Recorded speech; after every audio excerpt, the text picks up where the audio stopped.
Hello card lovers, Jennifer Pearson here, Thistle Gypsy, and I realize that I have been kind of remiss in doing some card reviews.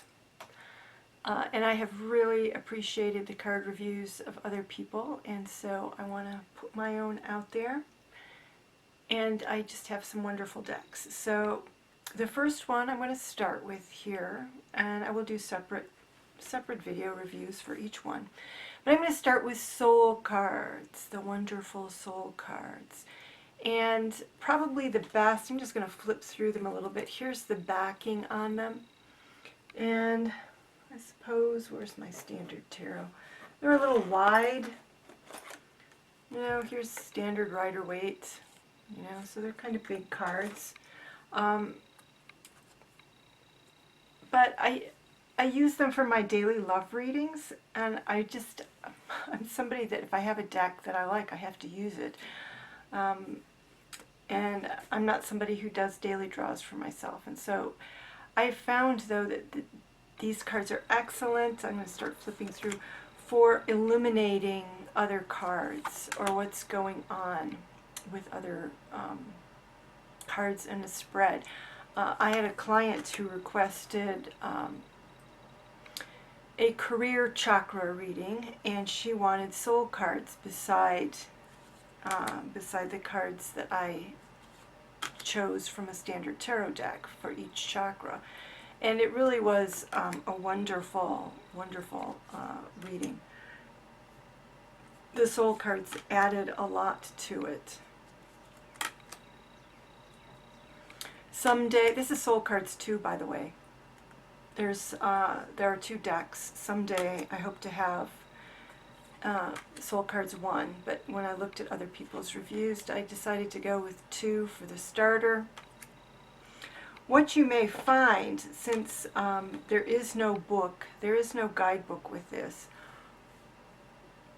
is that you may come up with your own names. Certainly, you always have to come up, every time it comes up, a card comes up, you're free to interpret the imagery however you want. But you may find that sometimes you have very similar reactions every time you see it. So it's a card, I think that, or a deck, I think that benefits from a lot of use, actually. And you may come up with your own names for them. I'm on the verge of calling this one the Howler. And they're just very evocative, and they've just been really helpful and added a completely new dimension to the readings that I do.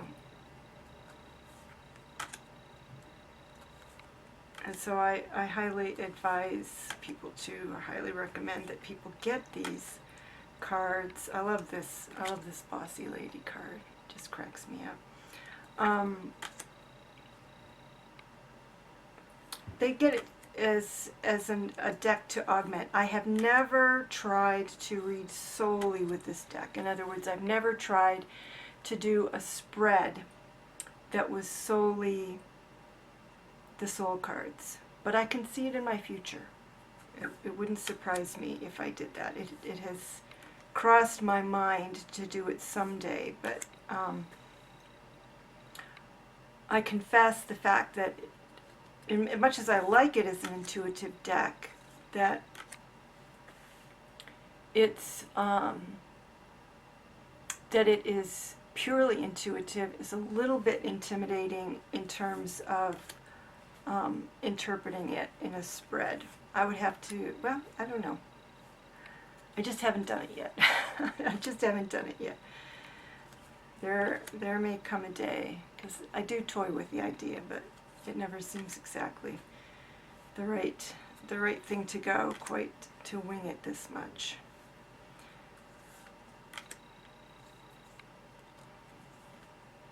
I'm not sure what else to say about it, other than it's fascinating and more useful than you might think a deck would be that has no guidebook to speak of. You know, there's no names to the cards, there's nothing, there's just images.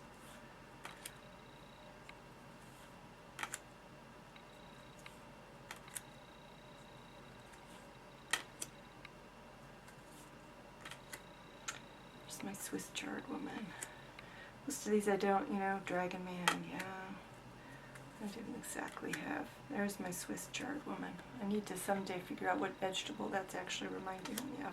I know it's not Swiss chard. So that's soul cards. Just a quick flip through these beautiful, beautiful cards. Fascinating cards that add just a lot to, I think, just about any reading. Whether you pull one card or several cards, doesn't matter.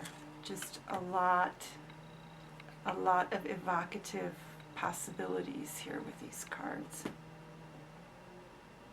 And again, I use them, so every day on my channel you see one of the soul cards, because I have one in my daily love reading, and they do come back around, so there's plenty here that have not yet come up on my daily love readings. But so if you want to see them in use, check out my daily love readings. Alrighty, thanks, bye-bye.